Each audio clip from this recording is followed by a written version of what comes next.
Alright, I guess you guys are wondering exactly what I mean by the question, how big is a man? Well, from my perspective, what that means is, and what it has meant to me for a long time is, how big a man is the size of the thing that upsets him. And unless you're very clever, it's hard to figure out just how big a thing you got to throw at me to upset me. But I'll go ahead and throw it out there for you. I do not like to be lied to. And sometimes I must admit that you don't even have to lie to me to upset me.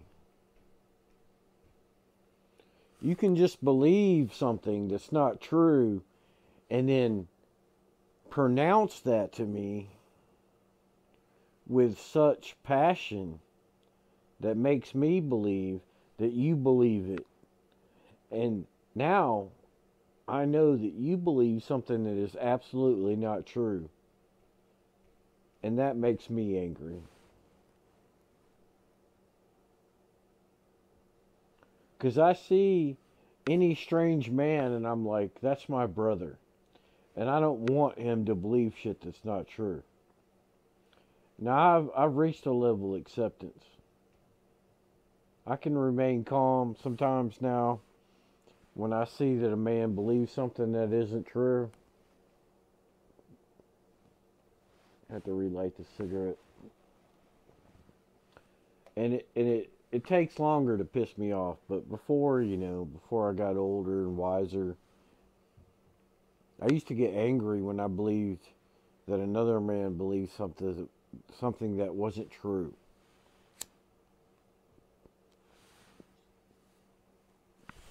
And later on, I learned more about perspective, and I gained calmness. I was less fearful of a man that believed something that wasn't true, knowing that he has a different perspective than me, and in his eyes, what he believes is true. Like there are that there is actually the possibility that because of his perspective alone makes what he sees to be true. And me having a different perspective through his eyes makes what I believe and what I see to be true is not true. And at the same time, simultaneously, he's right and I'm right. We're both right. We're not wrong. We're just looking at it from different perspectives. And that's a game changer, fellas. When you realize that one of your brothers, cousins, or distant relatives or strangers that are far removed from you can look at things from a different perspective and they're not wrong. It's very calming. It can give you peace. There's actually no conflict there. But anyway, let me get back on the subject. What determines the size of a man?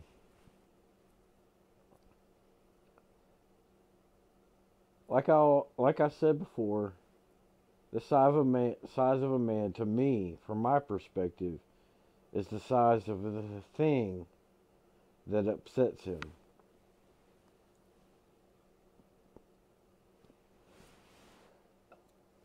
Now, looking at this from a MGTOW perspective, in the philosophy that we share, you can you can understand that a lot of guys are different. They have different perspectives on what they see and what they hear on YouTube and other formats on MGTOW. And some guys are putting out videos based on nothing but philosophy, or they're putting out nothing but their intellectual conclusions that they've made on some conspiracy theory. Or they may do it all. There's some guys out there that put out videos that do everything. They'll give you every range of red pill knowledge that they have. Some guys are focused on roasting women. Some guys are focused on how to be a better man, masculinity, how to be masculine. Some guys are focused on how to use female nature against them.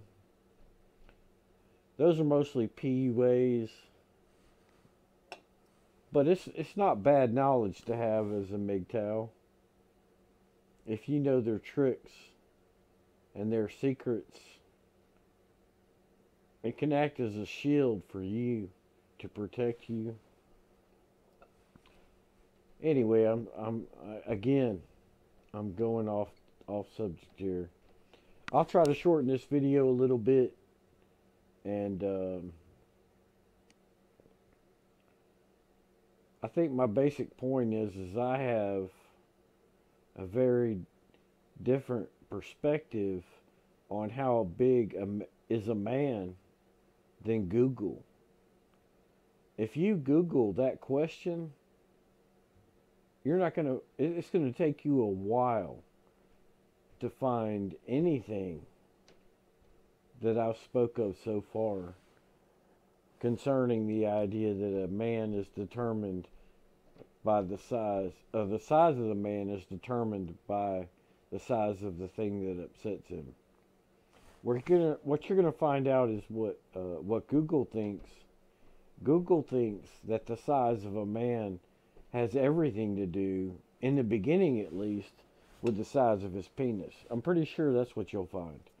You guys let me know what you see when you Google this question and get back to me. And I think on my next video I might address something Hammerhand's talking about, where he may be concerned about what's happening with the manosphere and what's going on with folks in the manosphere. But as popular as MGTOW is with YouTube, we may be dropping this whole format altogether soon. It won't surprise me. I'll find you guys if you're hanging in there.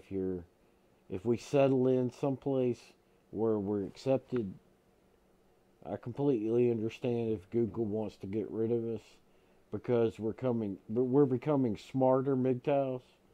We're becoming more educated MGTOWs, and we're becoming more aware MGTOWs. We're becoming more awoke MGTOWs. But this is where it's happening. Accept it that our enemy is providing us with the platform to communicate with each other right now. And we may have to find other avenues to communicate with each other. And that's fine. We'll do it. We'll do whatever it takes. MGTOW want to keep sharing knowledge with each other. And that's what I'm here for. I have great fun. Making snarky comments in the chat sections of you guys' live videos. And if you impress me, I may comment on a video you've made that wasn't a live stream. But this is a MGTOW thread. And as you can see, I'm narcissistic. I've I've got a great fucking beard. My eyeglasses are cool as fuck. And this robe I wear, it's a real fucking thing. And I'm not lying to you when I tell you that I was married for 10 years and it most of the time it was fucking hell. And I'm not lying to you when I say that after my divorce I struggled. It was an uphill battle to go through, homeless nights, sleeping in a puddle of my own sweat, and other homeless nights where I couldn't get enough blankets. There wasn't enough heat around. Okay? I survived that shit. And you can too, because you're a grown ass man. You're the adult in the room. It's just power that you're born with. I didn't know I had it. But that was part of my journey. Yours is going to be different. That's cool. Some of you guys are younger. You haven't suffered as much. And you may not have to. That's a lot of the reason that some of us older MGTOW are around. Some of us monks. We don't want you guys to suffer as much as we did. We're just here to let you guys learn from our mistakes. You can learn from our mistakes without making them. And I know there's a lot of guys out there that will not learn from our mistakes. That's cool. I have the perspective that you guys have a lot of different perspectives. In the future, I plan on discussing all sorts of shit with you guys. I can talk about almost any subject. And I'll try to cut it off right away if I really don't have any kind of understanding of what you're talking about or I can't relate to you at all. But if you can relate to me, if you want to learn things that I want to share with you for free, then I'm here. I'm a busy man. I have to make a living. I don't make money off of YouTube videos. I don't have a Patreon account. I'm on Discord a little bit. And I'll probably be on Discord some more. I think that there doesn't seem to be that much of a threat to MGTOW individuals on Discord. And it's like the trunk of a tree. Actually, I think that Discord can allow you to branch out and maybe sprout some leaves from there. So we'll see where it goes. You guys may or may not have something to say about anything I've said so far, but I'm looking forward to what you guys think. And this is your brother, MGTOW Thread. Peace and out.